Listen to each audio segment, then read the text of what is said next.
Oh, and we have a little one joining us for our conversation. What a beauty. Being part of. So, Sharon Raji Maynard here with a podcast community, the Patreon community of A Mystic's View. And I'm so excited to have you with us, Jacqueline. We have Jacqueline Freeman, and she does a lot of things, especially with bees, and that's what we're going to be talking about. And as you can see, she's written a book called Song of Increase, and you'll know a little bit more about that. Look at all those tabs in there. I love that. So welcome, Jacqueline. Oh, thank you. Yeah. Thank you for being with us this morning. So tell us a little bit about yourself before bees. What was going on with you? Oh, let me see. Before bees, I've been with bees for about 15, probably 16 years now. And before that, actually just before, originally I was from the East Coast. I lived in Massachusetts. I lived on Martha's Vineyard for 20 years before it was rich and famous. And then from there, I moved out here in the late 80s. I think 89, I got here. And a few years later, my husband and I bought a farm. And we were just learning how to, take care of our land. I was from a small town. I lived on an island. I wasn't a city girl at all. We briefly lived in Seattle, and I remember one day someone said to me, oh, there's somebody new who's moved across the street. And so I was so excited, and I made a pie, and I went over and I knocked on the door and I said, welcome to the neighborhood. If you ever need anything, we live in that white house with the green trim across the street, diagonal to you, and come over anytime. And the guy looked at me through the screen door, and he opened the screen door and he went, okay. And he took the pie and he shut the door, and I went back across the street and I said to my husband, we are so not city people. You're supposed to invite me in and we get to know each other and we have a piece of pie, and then I go home and then you have more pie, and then when the pie pan is empty, you come back across the street and you return it to me and I invite you in to have cookies, and we start a relationship. And I realized I was really a small town girl. So when you say, where did you live? About 2,000 people now, and I'm perfectly happy. And that's located down close to the Portland? On the Washington side of Portland, yes. Washington side of Portland. Wow. And you love it there. Yeah, we did not start out to be farmers. We bought a farm because I wanted to live in the country, and we're actually the second owners of the 100-year-old farm. And it was funny because the first time that I was meeting some of my neighbors, I was getting to know my neighbors around me a little bit. And the first year, my friend Brenda, who lives diagonal down the hill from me, she raises heirloom chickens. And she came over one day and she pulled in the driveway and she said, you have a farm. You really ought to have chickens. And I said, that's a good idea. We probably should have chickens. And she said, great, I've got some in my back seat. And she pulled out half a dozen chickens and let them go and gave them to me. And that was how that started. In the second year, a friend of mine said, I have a friend who's got some bees. The neighbor just moved, didn't want to take the bees. They've been in the forest for 6 years, and the new owner doesn't want to have bees. And she said, but you have a farm, you should have bees. And that's how it always happens. You have a farm, you should have cows, you should have goats, so one animal at a time. We built a farm. And I was not a farmer. I was just a small town girl. I grew up in a town that had farms. My best friend lived on a farm. I had ponies, and but it was just country more than farm. So we ended up taking those errant bees in. That was my first hive, and then someone else called me and said there's some bees that need to be moved, and I learned how to do that and move them, and then I got some more bees, and then I collected some swarms, and I was just off and running. Oh my word. And all of those things that you're speaking to, most people have no idea what you're talking about. But I think I could understand that there was a hive that needed to be moved from a property that had just been purchased. So you moved it to your property, correct? Because you had a farm, right? And farms need bees. Did we know how to do it? No, I did not know how to do it. Nor did my husband, nor did my friends. We just sort of figured it out. And back then, actually, the YouTube, this is, almost 20 years ago, YouTube wasn't in vogue yet. So there weren't as many places where you could go and just say, collect a swarm and enter it and pull up a video on a how-to. That's right. And I was in the vanguard movement of honeybees. They were not a popular fad at that point. Short years later, probably 8 years later, everybody and their brother wanted to get bees. And everyone was on a save the bees thing. And I was like, oh, you got to learn a lot about bees before you can save them. That's right. Right. The intention is there, but the knowledge is not. Yeah, the excitement to interact with bees, or somehow like save the bees and interact with the bees on some level is a wish. But when you put it into action, like, how do you move a swarm? Why is there even a swarm? There's good ways to do it, and there's bad ways to do it. And, some of them really are harmful to the bees. So I know a lot of people think they want to, I get this all the time. I want to help save the bees, so I'm going to become a beekeeper. And it's like, there's a steep learning curve on it. And frankly, these days, I don't even encourage people to go in that direction anymore. I say, first thing you can do to help the bees is don't use chemicals and become a gardener. You'll do so much for the bees by doing that. Bees are everywhere. You don't have to have them in your backyard, and do that for a while. A lot of people get bees and they put them in their backyard and they rely on the neighborhood to supply all the flora for them. But I think it should be the reverse. I think we should be planting as much as we possibly can and then inviting bees, maybe, or even just letting them be on their own. Right, right. So, and of course, nowadays, all you have to do is go to Google and say, what is the best flower for bees? Mm-hmm. Because they're going to find what they need, because they're committed to living and doing what they do. Yeah. And you can even go online to like the Xerces Foundation, xerces.org, is a pollinator nonprofit. And you can buy a bag of flower seeds for your region, just from them. I mean, that's pretty cool. That's pretty amazing. That is very cool. That is very cool. So spell their name again. xerces.org. They're a wonderful nonprofit that teaches people how to really truly help pollinators, and that includes butterflies and bees and everybody who's in that family. Mm-hmm. And they do a great job. Yeah. Great job. One of my favorite. Yeah, that's really a good idea, because how many of us can plant flower seeds? Hello, we're planting trees. Why not flower seeds, right? Start this movement of planting flower seeds in order to enrich our bee community and our bee families. Much better sequence of activity. Yeah. Steep learning curve. I think that's important to think about. What was it that you had to learn about the bees, other than getting them on your land because you have a farm? So glad you asked. First started with bees. Of course, I knew nothing. And there I had bees in my field, and I went and took a bee class. I went to a conventional bee class that was, I think it was a 2-day class in Oregon.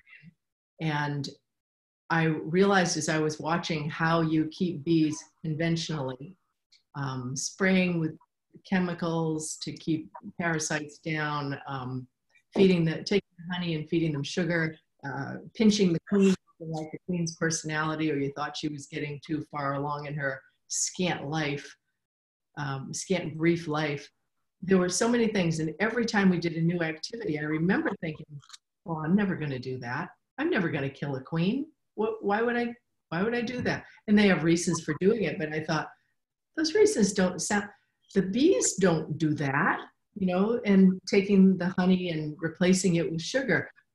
okay, take some honey, that's fine, but so much that you have to replace it with sugar is, I mean, I didn't have to be a genius to figure out that sugar and honey are not the same thing, especially to the constitution of the bee.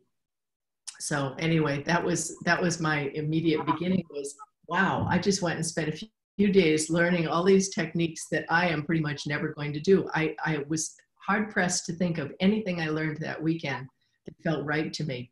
And I had no knowledge about it. Really, it was a feeling of rightness. Mm-hmm. It was like, that doesn't seem respectful. That doesn't seem like it's in alignment with the principles of nature. Why would I be determining this rather than letting the bees determine it? Why am I moving their combs around and why don't they know how to build them in the order that they need them built in? It was just, it was a distressing time to me. And I remember going down and sitting next to my hive. And of course I had the whole bee suit, the hat, the gloves, the pants tucked into the high boots with duct tape around them because I knew nothing. And I just had this false idea that the bees were going to come out and sting. You know, it's like in cartoons, you know, you see bees shown that way. And it's like, they're not like that. And I realized sitting there next to the bees, two things. The first one was that the bees could have cared less that I was sitting there next to them. They had no interest in me other than a casual one would land on my arm sometimes if it was on the way to where they were going. And the other thing was that I had this intense feeling for them. And I remember saying to them, saying out loud, I don't know the right thing to do to help you, but I am sincere in wanting to know this. I really want to know how to help you. So you're just going to have to tell me. Mm-hmm. I tried to learn from the beginning, just with my guideline, which was simply, you know, is this respectful for the bees? Is this the way from a bee's point of view that the bee would like it to go? And I often found the answer to that to be no. So I was kind of, how are we going to figure this out? And the internet was too young. There were no books. I wasn't finding anything that was other than how to raise bees conventionally, which is the same as factory farming. It's even if you have just a few bees and it's a hobby, the techniques are still the same. And that just didn't seem right to me. So that was what started me on my mission of, I need to learn how to take care of them in a way that's respectful and honoring and healthy, and always, always has that question first, is this good for the bees? Not good for, does it make it easier for me as a human, but is it good for bees? So that became our partnership. I like that. It's like, how many times, places in our lives are we really ever taught to say, what do you need? I want to help you. Yes. And what do you need? Right. Instead of making that big assumption that I know better than you know about your own life. Yeah.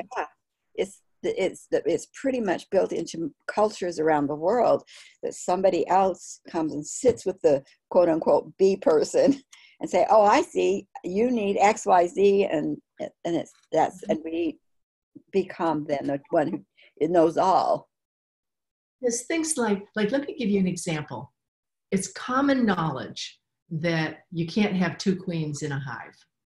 And if one queen, so bees will, for example, replace, they know when the queen is starting to fail. In conventional beekeeping, they replace the queen every year. Wow. And she actually in nature can live and be fertile for 5, 6, even 7 years. So there's a big discrepancy there. But when you, so the bees know that if she's failing, her pheromones that tell about her fertility will start to, decrease. And they're hip to that. So there'll be a new queen made. They'll often lay just one egg in the center, sometimes just before fall, and they'll replace the queen. A new one will hatch out. So commonly what you'll hear is, oh yeah, the new queen will hatch out, she'll go and she'll sting the old queen to death, and then you have one queen in the hive again. Well, the first time I ever opened opened up a hive and saw a queen sitting on the top of the top deck, kind of by herself. And I could tell she was an old queen because they're furry bodied, and she had laid so many hundreds of thousands of eggs that she'd worn all the fur off of her abdomen. She was almost shiny on her hind end. And I remember taking the lid off and looking, going, well, what are you doing here? You're the queen. And she scooted down between the bars. And I was just kind of dumbfounded. You never see a queen by herself. She always has her attendants with her because all her mission is to lay eggs, lay eggs, lay eggs. So they feed her, they groom her, they do everything to keep her doing that. And she came back up again and she looked around and then she flew off. And you know, she probably didn't live more than a day, but she had this little flight by herself off there. And that was the first time I saw a queen. And of course, there was an active queen in there too. And what I've seen since then, a few times in my own hives, is two queens, a young queen and an old queen. And what happens is, here's this queen. She's served this hive for years. The new queen hatches out. They don't look at her and go, oh, off with your head, to the old queen. Instead, she just gets kind of shuttled aside and they treat her like another bee. In other words, they feed her, they help take care of her, they'll groom her if she needs it. She goes into retirement. So the first time I brought this up, people were like, no, that can't happen. That's one of the principles, only one queen to a hive. I've seen it in my own hives 3 times now. And my friends who now keep bees too have repeated the same kind of stories. They open it up and there's one queen, and look at this over here, there's the retired queen. Wow. So in the monarchy, when they go into the retirement, they actually is a word for it. It's a British. Interesting. I don't know it either because I'm not English, but she goes into retirement. And she's and she's still respected. She'll just live out her days.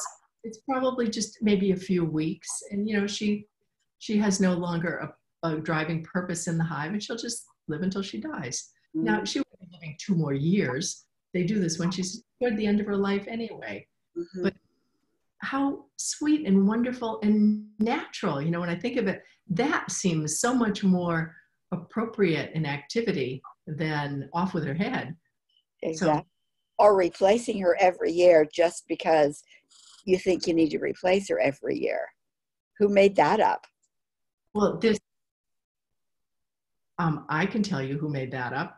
In that class that I took, that was one of the things we did. We had, they gave everybody, first they paired everybody up. So I was paired with a guy. We're all wearing our big white hazmat bee suits. And so I don't even hardly know what he looked like, but we were paired up and they said, okay, everybody find hive, open up the top. Now you're going to find the queen in here. And the queen she's 1.5 the size of everybody else. So she's bigger, but she's also marked with a colored dot, which, okay, it makes her easier to find, but she has to wear a big bright colored dot. And I think of like, are there toxic stuff inside the markers they mark the queens with her? You know, just the way my little brain goes, trying to think of the fullness of the experience. Anyway, we find the old queen.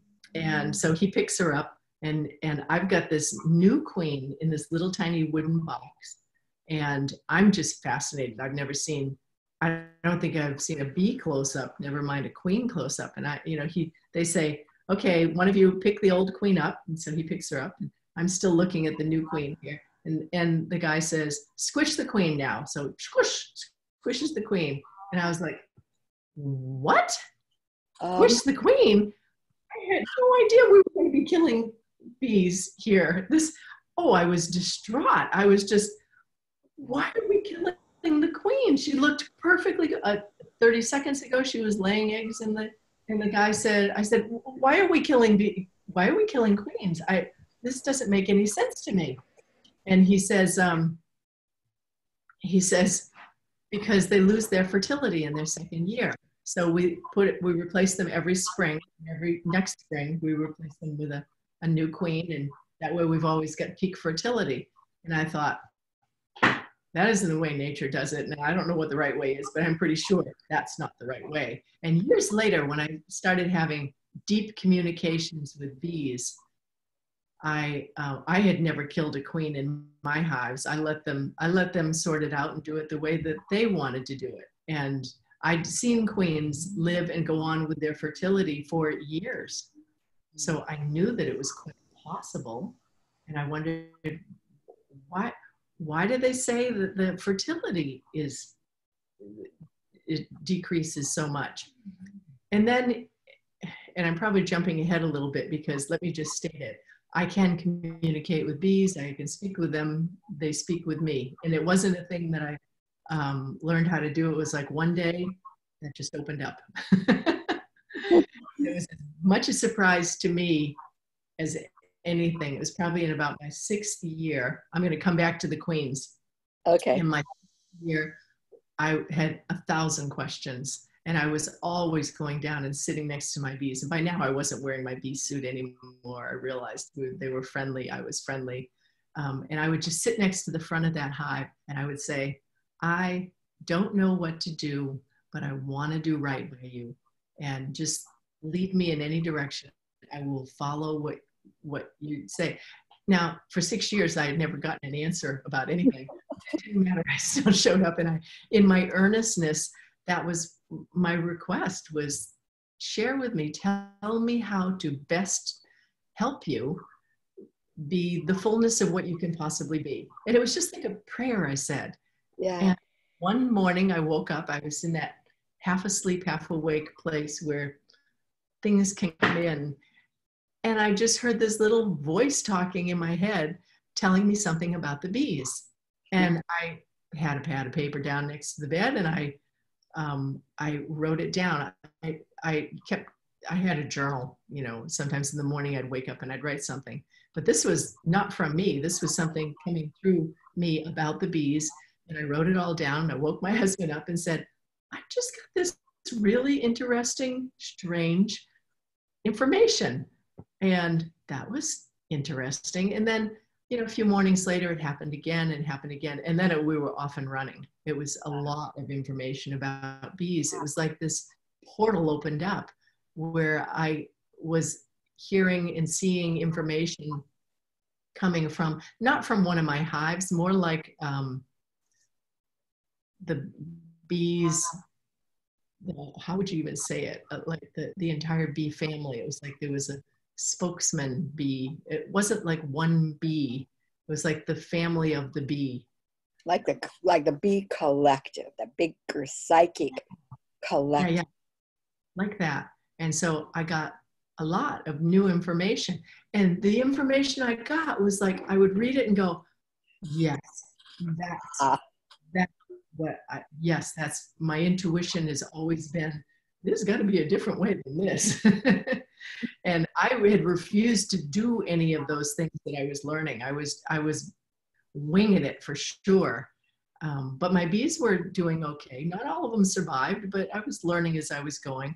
Anyway, my husband, my saintly husband, he started saying, if you want to just like start talking in the morning, just wake me up, I'll grab the pen and I'll start writing. So he became my scribe a lot of morning, which was really nice because then I could really stay immersed in it and follow where my pen was on the page. And he would often say, that's just got the ring of truth to it. So, for example, we can go back to that idea about the queens. So I said to them one time, what's the deal about the queens and why is the belief in conventional beekeeping that queens lose their fertility after a year? That just doesn't seem right. As often happened, I would put a question out there and sometimes they would give me an immediate answer, but more often they would be giving me an answer, but I didn't understand how the answer was relevant yet. Okay. So interesting. So anyway, they had been explaining to me how when bees swarm, and this is so interesting, I'm fascinated by swarming. Swarming is how a bee colony says everything is right in our world.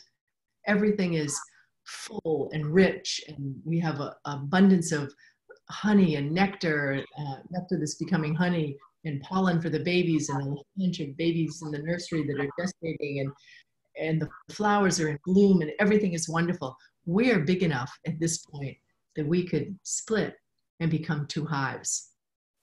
So the magnificence of the swarm is just these bees.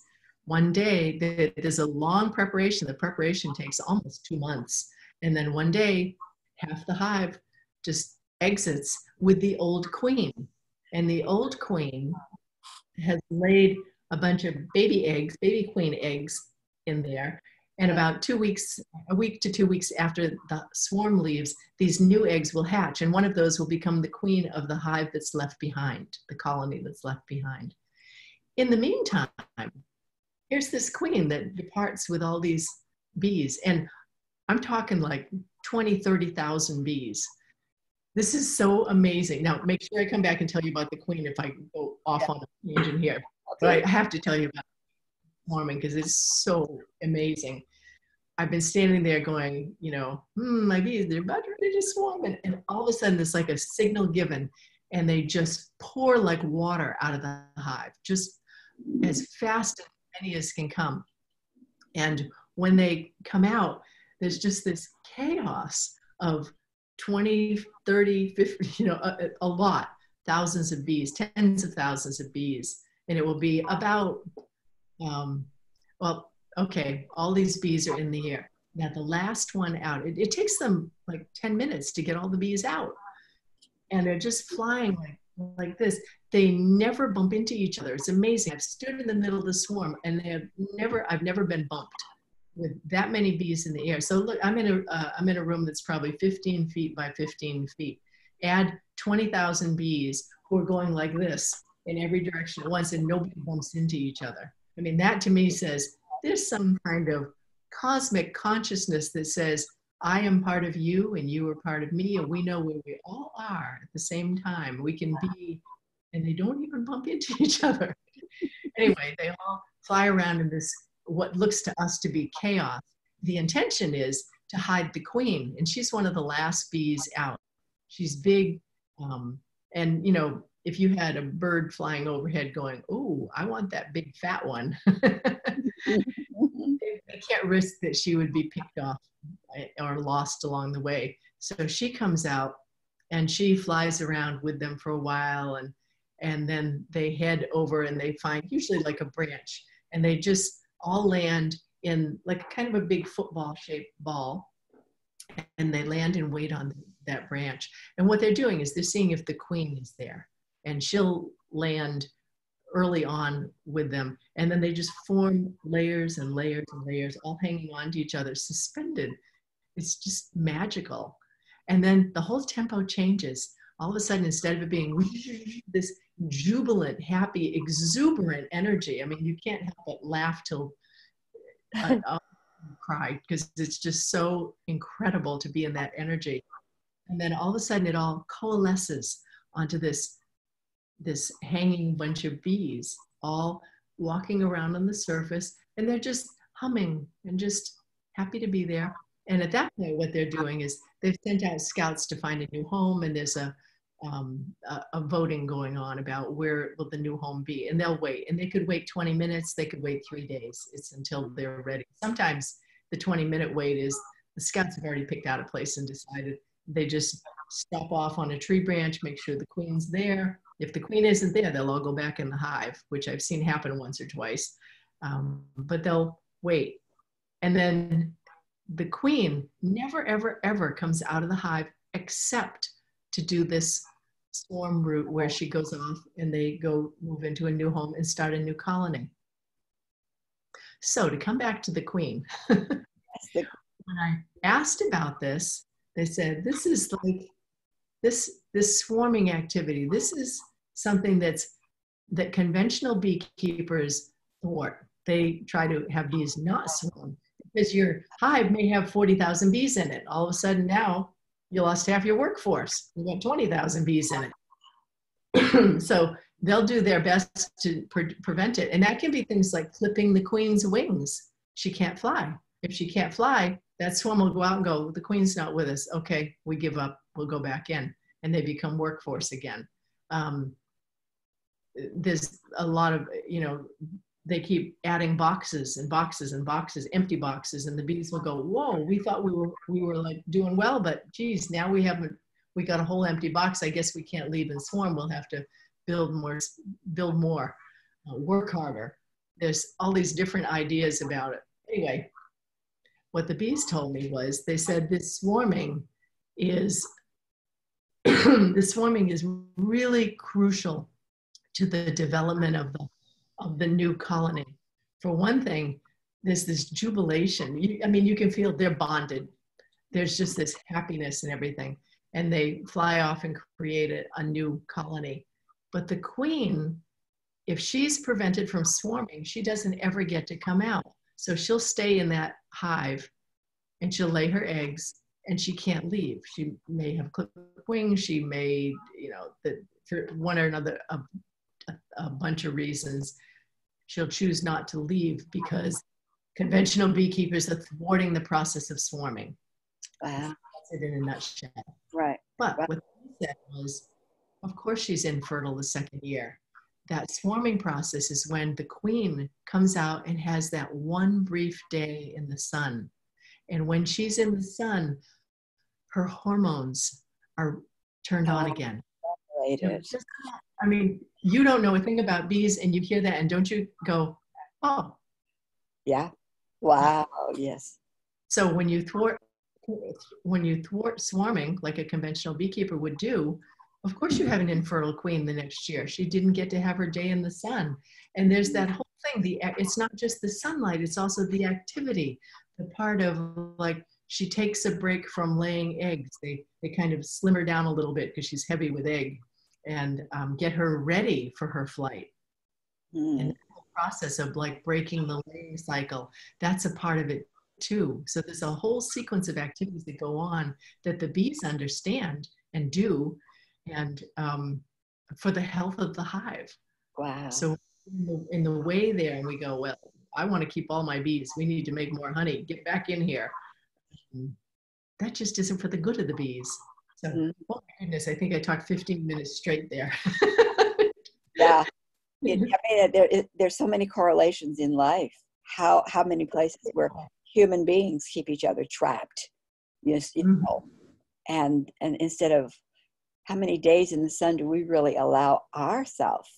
What happens to human beings because they're not allowed to follow that inner guidance, whatever it is, and also just to be in the sun, soaking in what the sun has for us. Yeah. Wow. Yeah. So it's rest and that rejuvenation and that whole, you wake up again after your rest. Yeah. Yeah. So you've been talking with bees and they with you for what? 10 plus years? 10 years now. Yeah, it is still a kind of a surprise to me too. We've developed this fondness. I think if I could talk about that for a minute, that's not really a bee topic, but I have an idea about this because it's happened to me. So I've spent a lot of time thinking about how come I got chosen to be the speaker for the bees. And I don't think I'm the only one. I think there's other people who can do it too. I think there's a number of things that were in place. First of all, I had an intense and earnest, honest desire to help them. And that went for years. And I committed myself over and over and over again to doing that. I paid attention to even the smallest cues I could get. I'd go, oh, that's interesting. And rather than just taking action, I'd go, maybe I'll think about that for a while before I do something. What could that possibly be? So I was trying to develop this communication. I didn't know it would be like it is, though. Yeah. And I think what happens is the greater consciousness has all of this information floating around, and it's like the muse. The muse comes and picks you and says, "Are you available?" Mm-hmm. And uh, Elizabeth, oh, what is her name? She's a writer. Is it Eat, Pray, Love that she wrote? Oh, do you remember her name? I don't remember her name. I know the title, but I don't remember her name. Anyway, this is wonderful writer. Oh, I should have this name on the tip of my tongue. And she's investigated this herself. Her novels come to her pretty much fully formed, sprung from the head of Zeus. Yeah. And she investigated this idea too of like, you know, how does that happen to someone? And it happens to a lot of people, you know, whether it's scientific researchers who, you know, suddenly see the model of the helix of the DNA and then go back into their research and go, oh yeah, it's like that. You know, it came to me in a dream. Writers and songwriters and musicians, you know, get a little thread of something that seems to come to them. And I find that fascinating because I think what happens with this is you kind of get this idea.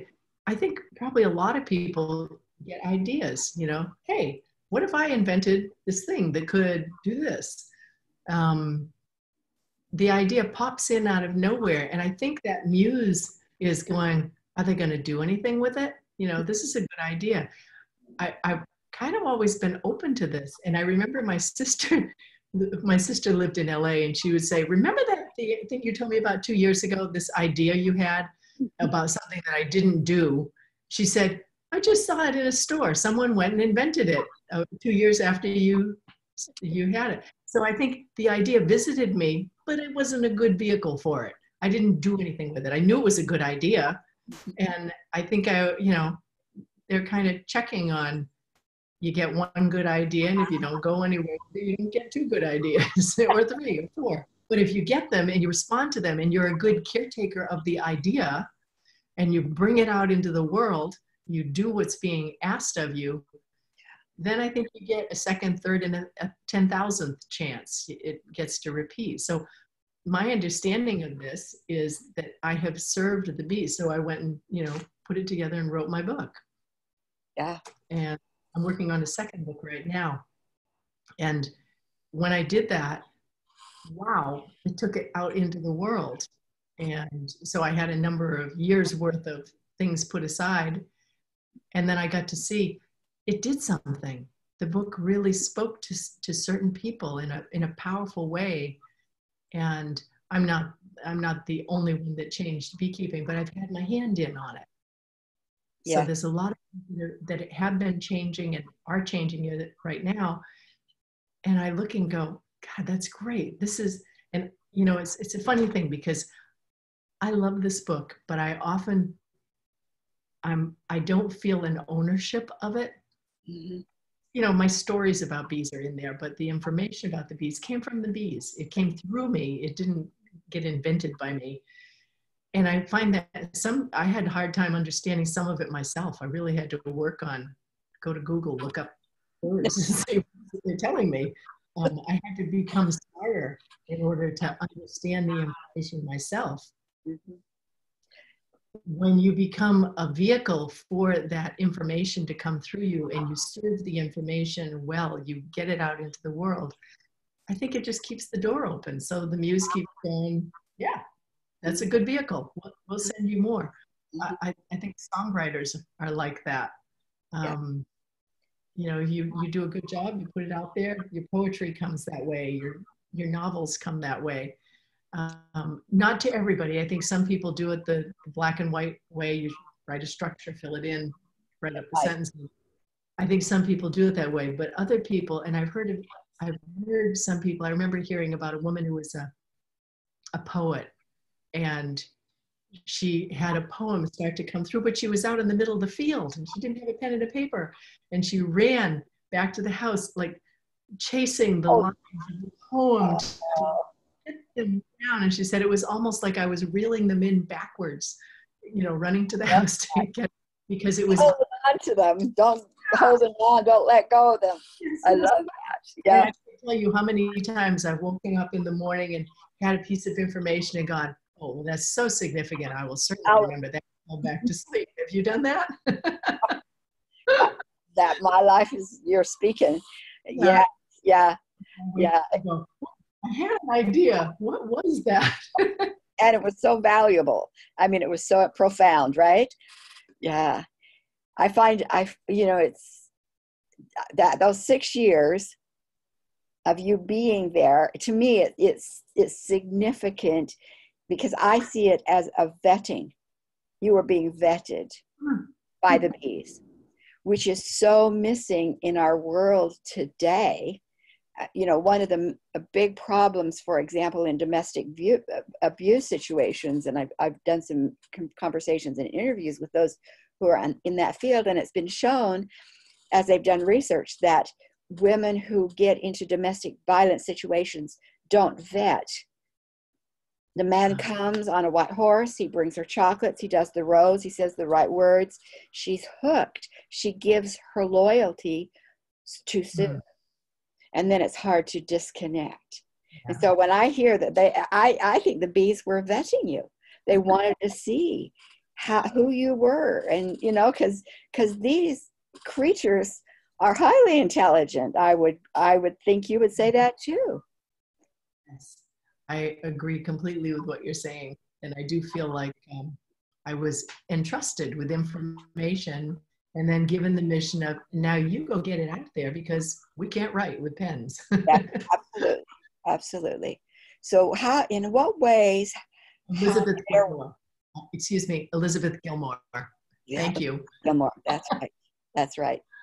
So in what ways have your interactions with the bees changed your world beyond beekeeping? Oneness.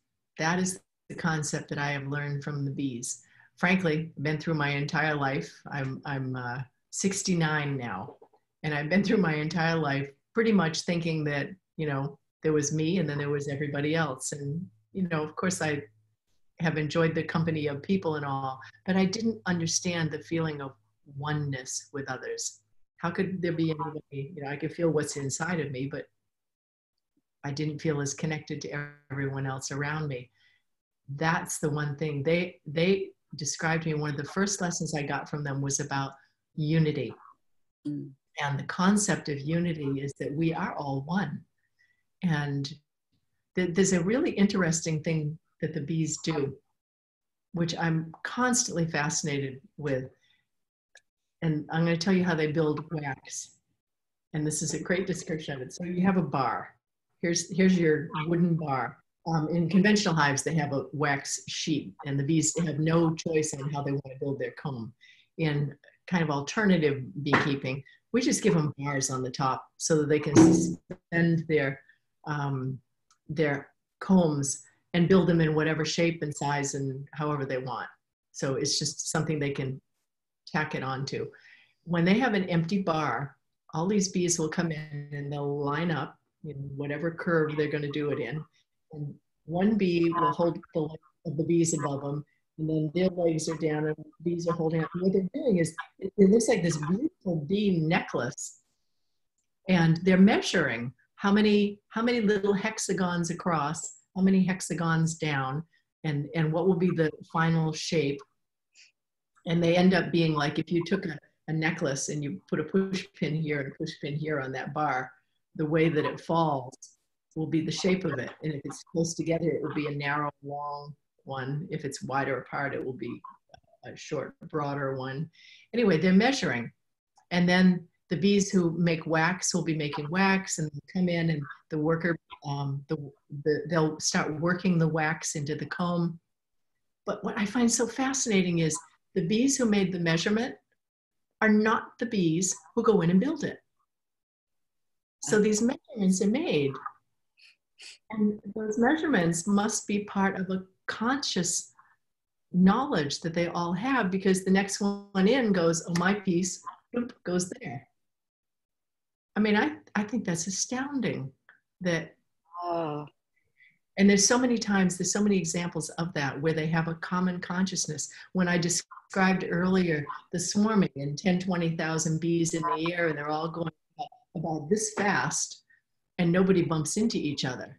That again comes back to the the consciousness of oneness that we share, that we are all one. That's the thing I think of everything I've learned about them, is that feeling that I too am part of the one. I have independent activity. A bee can put her little patch of wax on that piece of the comb individually, but I'm part of the process of the whole. I spent a lot of time thinking about that. Frankly, it makes me feel really good about being of one rather than off on my own alone.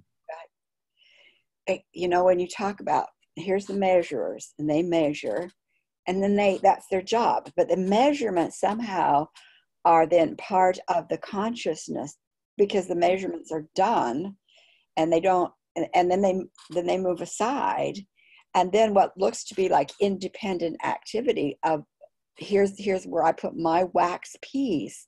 It isn't an independent activity at all, is it? It comes from that inner larger oneness that says, who's going to put the back, and okay, I want to put the piece here. And so all of the things come together, but they come together not because that one says, I like that spot, I'm going to use it. Like an awareness. Isn't it exactly what you were talking about when you're talking about those ideas that float through the consciousness that is humanity, that somebody picks that up and says, I want to talk, that's the bee talking. I talk to the bee. Or like Tesla, all of his ideas came from dreams. All of them, yes. Of them. He was pretty open. Yeah, and so and isn't it sad? And yet not surprising that in our modern world, that inner guidance is what's been made fun of, diminished, and squashed. That it's coming back, but it should have been there all along. Well,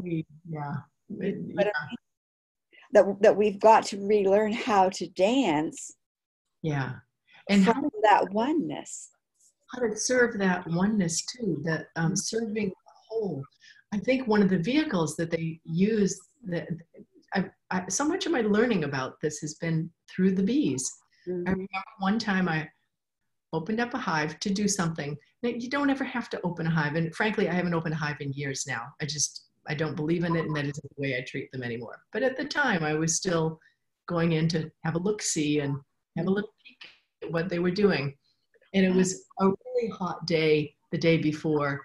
And I thought if I was going to do this, I should do it early in the morning when it was cooler. Well, inside the hive, it was still really hot. And what happened was I went to move something and the comb broke off. It was too hot in the heat and it just broke. It dropped down to the bottom, just like they're all parallel combs. And this one bloop, dropped down like that. And I went, oh God, I made a mess. I made a mess. They were doing something completely different. And every bee that was in that area turned around. And I remember just watching, they all went, oh. And then they went and cleaned it up. And, I closed it up again and it felt terrible because I just thwarted their activity and I just made them have another choice. And I felt, but I kept thinking of the way that every bee was doing something and just turned and looked and went, new task. And there was no, oh, that stupid person, there was no blaming, there was no guilt, there was no any of that I was doing myself. Oh, what an awful person. Yes, that was stupid. I did that. I berated myself. No one had to do it for me. But I remember just that image of how they just all stopped all the different activities and went to clean up the honey spill, the mess that I just made. And it was so interesting too, because when I came back months later, what I had done was, before I closed the hive up, I was like, oh man, I made a mess and I've got a comb sitting there now and it's not attached up at the top. And I took 2 chopsticks. I just had I have a little table up in my bee house and I have things like that in it. I took 2 little chopsticks and I put them in so that they were kind of bracing the comb in there and it wasn't squished against the next comb. And I just took a pencil and marked dropped, and I put the date.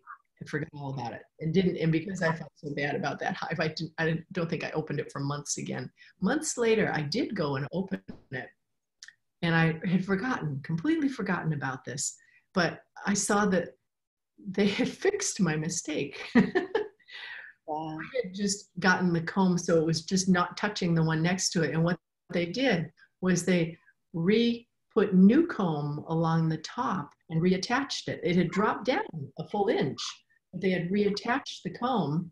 And then they went down in the bottom and they took off the bottom inch of it. So they put it back in place. And if I hadn't written that note on the top of the bar about dropped and the date in July, I would never have thought that that had been done. But I was looking at going, oh my God, they completely fixed this with no help from me. And they fixed it in a major way. No one bee or no 10 bees could lift that heavy comb up. It might weigh a pound, and they're tiny little bees, but it weighs more than a pound now that I think of it. But anyway, they fixed it. What I saw was in their service to the whole, there was no emotional charge. There was no, oh, what a screw up, or there was no static charge that came off of it that had the attachment of negative emotions to it. Instead, it felt like, when I looked at that comb afterwards, I remember thinking, this is what forgiveness feels like. Mm. There's nothing on the other side where the bees have a charge towards me. They just looked at it and they fixed it, and always forgiven. And I remember that just felt like such a profound lesson. Like, why do I go about my life casting blame and saying, you've done this and you've done it wrong? Or I've done this and I've done it wrong and feel guilty. I mean, why do we have to carry that stuff back and forth to each other? Because I could see clearly it has no relevance to living a good life. Mm-hmm. Mm-hmm. So their concept of unity has really embraced me as well. And we feel like I'm not just one of a bunch of people. I'm one of the oneness of all life, of all consciousness. Mm. What a gift. What a gift. Yeah. So how can our listeners know more about you and find you? My website is spiritbee, spiritbee.com. And my book it's a lovely book. It's not an easy read, like you're going to sit down in one sitting and all the way through it. It's got a lot of different bee stories and the information that they shared with me. I don't know, maybe I shouldn't say it's not an easy read, but it's a deep read. Mm-hmm. And this is now in English, Dutch, French. It's about to come out in Spanish, and then it will go to German after that, which is wildly crazy for me because I never even fantasized about it. I self-published it, and a few months after it came out, it had done really well with sales. Go figure. I had no idea. And we got picked up by a very good publisher, Sounds True, who probably have books by Sounds True in your library. And that was one of the reasons I went with them, because I already owned a lot of the books they publish. And then it just started going country to country with translations. So it's doing really well. I recommend people, of course, buy the book and have a good read with it. And my second place to be in touch with me is through our nonprofit. 2 years ago, Susan Nylands and I started a nonprofit called Preservation Beekeeping. And for people who are actually keeping bees, you can come on to our Facebook site or our website and interact with us. And we have a lot of different information about, if you're going to be a beekeeper, then here are some suggestions of different ways that we would recommend that you keep bees. So that's Preservation Beekeeper. Preservation Beekeeping. Beekeeping. Okay. .com. .com. Or on Facebook, Preservation Beekeeping. Love it. Can also follow me, but if you follow me on Facebook, you will also see all my cat videos as well. Of course. Going in my garden and what my dog did and everything else is because you do more than beekeep. Thank you so much, Jacqueline. I loved hearing your stories. I really encourage individuals to get the book, to consider what's in there. You know, we need to learn from nature instead of trying to tell nature what it is or what it is not. You know, it's maintained an integrity that I'm afraid some has been lost within our human psyche. So we need to get back to us, and we can do that through the oneness of bees. So thank you very much, and we will who knows where we'll meet again, but I think we will. Thank you very much. Bye.